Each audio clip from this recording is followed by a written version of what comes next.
Public పర్సన్లు పట్టించుకోరా అని ప్రతిపక్షాలు పంచాయతీకి దిగుతుంటే అనాలే కాబట్టి అనుడే గాని అసలు మేమంతా పనితనం చూపిస్తున్నామో మీకు తెలుసా అనుకుంటా అధికార పార్టీలు బయటనే బాగా చెప్తా మాట్లాడుకుంటుర్రు.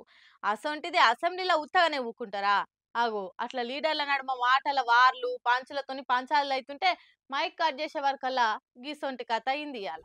ఎప్పుడెప్పుడు అసెంబ్లీ మీటింగ్లు షాలైతాయా, సర్కార్ మీద గరమైదామా అని ప్రతిపక్షాలు చూస్తుంటే అలా కామెంట్లకు కౌంటర్ ఇచ్చి ఎట్లా అడుచుకుందామా అని పవర్లున్న పార్టీలు చూస్తుంటారు. వీళ్ళిద్దరు ఎట్లా చర్చ చేస్తారో చూద్దామని పబ్లిక్ కూడా టీవీలలో ఫోన్లలో చూస్తుంటారు. అట్లనే ఇవాళ అసెంబ్లీలో మాట్లాడుకుంటా కాంగ్రెస్ సర్కార్ పెండింగ్ బిల్లులు కడతలేదనుకుంటా ముచ్చట ముంగడేసుకుంటూ మాజీ మంత్రి హరీష్ రావు అదే టైంలో మైక్ కట్ చేసే వరకల్లా ఇగో ఇట్లా సెటైర్ వేసిండు. చివరికి ఆ సర్పంచులు ఎంపీటీసీలు గవర్నర్ గారిని కలిసి మొరబెట్టుకున్నారు, మంత్రుల్ని కలిసి మొరబెట్టుకున్నారు. చలో అసెంబ్లీ కార్యక్రమానికి వస్తే వాళ్ళను అరెస్ట్ చేసి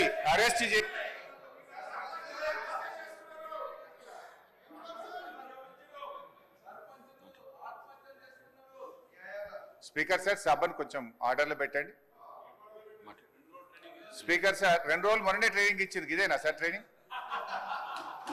ఇదేనా మీరిచ్చిన ట్రైనింగ్ అనే వరకల్లా సభలున్నోళ్ళంతా ఒక్కటేసారి గట్టిగా నవ్విర్రు. ఇగో ఇట్లా పనితీరు గురించి పంచులు వేసుకుంటానే గ్యాప్ దొరికినప్పుడు ఇడిచేదేలే అనుకుంటా ఈ తీరులో కూడా ఇచ్చి పడేస్తుండే వరకల్లా కారు కర్తలు ఇసొంటి వీడియోలకు తీరొక్క ఆరాలేసి తిప్పుకోవట్టిర్రు. మరి ఇంకా అసెంబ్లీ మీటింగ్లు అయిపోయే వరకల్లా ఇట్లా పంచులు ప్రాసలు డైలాగులు ఎన్నొస్తాయో ఏమో పొర్రి.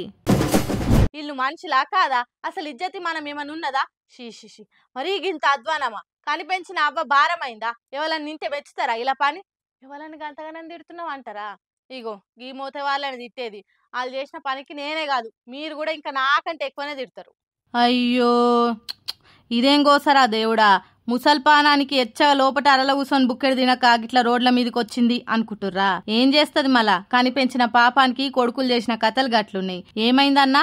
ఏం కథ జర చెప్పుకరా పెద్ద మనిషి. ఈమెకు 3 కొడుకులు ఉన్నారు. ఈమె చలికి బయటే ఉంటుంది.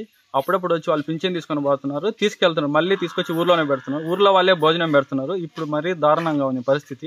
మంచం నుంచి కూడా లేకుంది, అన్ని మంచంలోనే పడిపోతున్నాయి పాపం. ఆమెకు చలికి ఆమె ఏడుస్తూ ఉంటే ఊర్లో వాళ్ళందరూ బాధపడుతూ తీసుకొచ్చి పెడుతున్నారు. కానీ అన్ని పనులు చేయడానికి సహకరించట్లేదు. ఇది పనుల కాలం కాబట్టి అందరు ఇబ్బంది పడుతున్నారు.